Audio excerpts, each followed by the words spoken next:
23 फरवरी को 60 सीटों पर वोट डाले जाएंगे। 2017 का संदेश कहता है कि बीजेपी को चौथे चरण में बम्पर वोट मिले थे। वहीं लखनऊ की लड़ाई भी इस बार काफी दिलचस्प नजर आ रही है। 2017 में बीजेपी ने लखनऊ की 9 सीटों में से 8 सीटों पर कमल खिलाया था, लेकिन इस बार अखिलेश यादव परिवर्तन का दावा कर रहे हैं।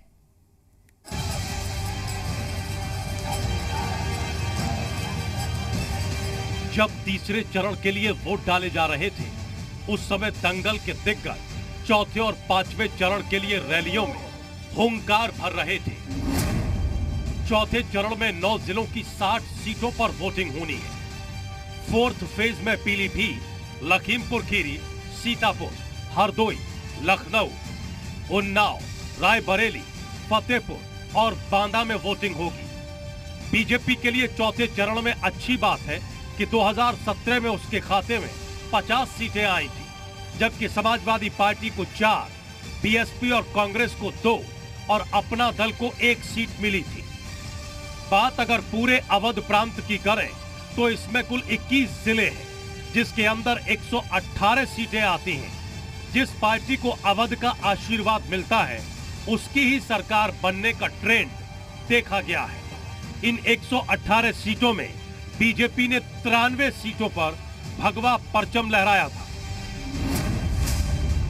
लखनऊ की लड़ाई 2017 में बीजेपी ने लखनऊ की 9 सीटों में से 8 सीटें जीतकर रिकॉर्ड बनाया था।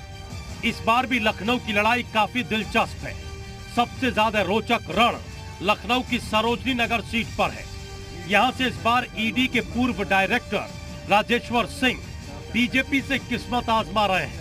उन्हें चुनौती देने के लिए समाजवादी पार्टी ने अपने टेक्नोक्रेट और ब्राह्मण चेहरे अभिषेक मिश्रा को उतारा है। समाजवादी पार्टी यादव, मुस्लिम और ब्राह्मण वोटर्स को साध कर अपनी नैया पार लगाने के मूड में है। 2017 में सरोजनी नगर सीट से योगी सरकार में मंत्री स्वाति सिंह विधायक बनी थी, लेकिन उनके पति और यूपी बीजेपी के उपाध्यक्ष दयाशंकर सिंह भी सरोजनी नगर सीट पर दावा कर रहे थे। बीजेपी ने घरेलू विवाद को इग्नोर किया और यहां से राजेश्वर सिंह के रूप में एक सरप्राइज कैंडिडेट उतार दिया। हालांकि स्वाति सिंह रोम रोम में बीजेपी होने का दावा कर रही हैं। इसके अलावा लखनऊ से योगी सरकार के कद्दावर मंत्री ब्रजेश पाठक और आशुतोष टंडन भी एक बार फिर सियासी समर में उतरे हैं। लखनऊ के अलावा रामनगरी, अयोध्या की सभी 5 सीटों पर बीजेपी ने कब्जा किया था।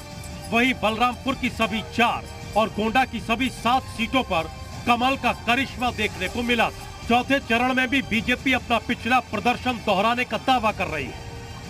वहीं समाजवादी पार्टी लगातार ये कह रही है कि जनता ने बीजेपी की विदाई का मन बना लिया है। अब किसके दावे में दम कितना है, 10 मार्च को पर्दा उठ जाएगा। ब्यूरो रिपोर्ट, जी मीडिया।